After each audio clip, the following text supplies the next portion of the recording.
வாழ்க்கையில எல்லா விஷயத்தையும் சமாளிக்கிற நம்ம பசங்களுக்கு இந்த ஒரு விஷயம் மட்டும் சமாளிக்கவே முடியல அப்படின்னு சொல்லக்கூடிய ஒரு விஷயம் என்ன பாத்தீங்கன்னா, இந்த கேர்ள் ஃப்ரெண்ட், காதலி, மனைவி யாரா கூட இருக்கலாம், இந்த பொண்ணுங்க தான்.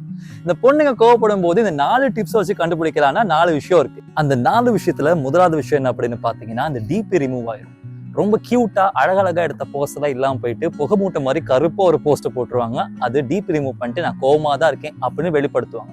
ரெண்டாவது விஷயம் என்ன அப்படின்னு பாத்தீங்கன்னா, ஸ்டேட்டஸ். நீயும் நானும் அன்பே கைகள் கோர்த்து கொண்டே அப்படின்னு போட்ட ஸ்டேட்டஸ் எல்லாம் இல்லாம போயிட்டு இதுவும் கடந்து போகும் அப்படின்னு சொல்லிட்டு ஃபுல்லா சேடா போடுவாங்க. இது மூலமாகவும் கோவமா தான் இருக்காங்க அப்படின்னு கண்டுபிடிச்சிடலாம். மூணாவது விஷயம் என்ன அப்படின்னு பாத்தீங்கன்னா, வர ரிப்ளை. வளன்னு ரொம்ப நேரமா பேசுற இந்த பொண்ணுங்க எல்லாமே கோவப்பட்டுட்டாங்கன்னா ஒன் வேர்ட்ல தான் பேசுவாங்க. ஓகே அப்புறம் அப்படிங்கிற மாதிரி ஒன் வேர்ட்லயே பேசுவாங்க. நாலாவது முக்கியமான பாயிண்ட் என்ன அப்படின்னு பாத்தீங்கன்னா, ரொம்ப கியூட்டா ஸ்வீட்டா சோ கியூட் சோ ஸ்வீட் அப்படின்னு பேசுற பொண்ணுங்க எல்லாமே, அதாவது ஜெனிலியா மாதிரி செய்யற பொண்ணுங்க எல்லாமே கிட்டத்தட்ட சண்டைக்கோழி 2 வரலட்சுமி மாதிரி, ராட்சசி ஜோதிகா மாதிரி மாறிடுவாங்க. இது மூலமாக அவங்க நான் கோவமா தான் இருக்கேன் அப்படிங்கறது வெளிப்படுத்துவாங்க. இதுல உங்க கேர்ள் ஃப்ரெண்ட் எந்த ரகம் அப்படிங்கறது கீழே கமெண்ட் பண்ணிவிடுங்க. அதே போல இந்த 4 விஷயம் உங்க கேர்ள் ஃப்ரெண்ட் பண்றாங்களா இல்லையா அப்படிங்கறதையும் கமெண்ட் பண்ணிவிடுங்க.